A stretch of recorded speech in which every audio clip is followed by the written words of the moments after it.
పల్నాడు జిల్లా మాచర్లలో జమ్మల మడకలో పోలీసులు cotton search నిర్వహించారు. అనుమానాస్పద వ్యక్తులు, వాహనాలు, ఇళ్లను క్షుణ్ణంగా తనిఖీలు చేశారు. ఇక అక్రమ ఆయుధాలు, మత్తు పదార్థాలపై ప్రత్యేక దృష్టి సారించారు. పాత కేసుల్లో నిందితులు, వారెంట్లో ఉన్న వ్యక్తుల వివరాలను కూడా పరిశీలించారు. ప్రజల భద్రత కోసమే ఈ కాటన్ సెర్చ్ నిర్వహిస్తున్నామని పోలీసులు తెలిపారు.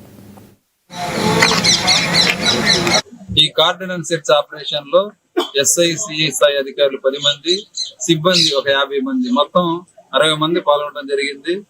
ఈ కార్డినెన్స్ సెర్చ్ యొక్క ప్రధాన ఉద్దేశం ఏంటంటే అక్రమ మద్యం గానీ, గంజాయి తదితర ఎన్డీపీఎస్ సంబంధించిన ఏమైనా ఆర్టికల్స్ ఏమైనా ఉంటే, లేదా గొడవలు పడటానికి ఏదన్నా ఇంప్లిమెంట్స్ ఏమన్నా రెడీ చేసుకుని ఉంటే వాటిని సీజ్ చేయడం, గొడవల్ని నివారించడం ప్రధాన ఉద్దేశం.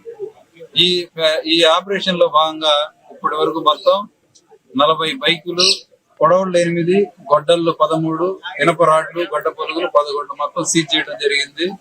ఈ సీజ్ చేసిన ద్విచక్ర వాహనాలుగా ఉన్న రికార్డ్స్ గానీ, లేదా ఈ ఇంప్లిమెంట్స్ ఏదైతే ఉన్నాయో అవి వ్యవసాయానికి సంబంధించినయా లేదా గొడవలకు సంబంధించినయా అనేది మొత్తం వెరిఫై చేసి వాళ్ళ హ్యాండ్ ఓవర్ చేస్తాం. లేని ఎడల వాళ్ళ పైన చట్టపరంగా కఠిన చర్యలు తీసుకుంటాం. ఈ సందర్భంగా ప్రజలను కోరేది ఏంటంటే, ఏదైనా అనుమానాస్పద వ్యక్తులు గాని లేదా వస్తువులు గాని మీకు తెలిస్తే పోలీసు వారికి తెలియపరచాలనేది మా యొక్క మిమ్మల్ని కోరేది. అదొకటే.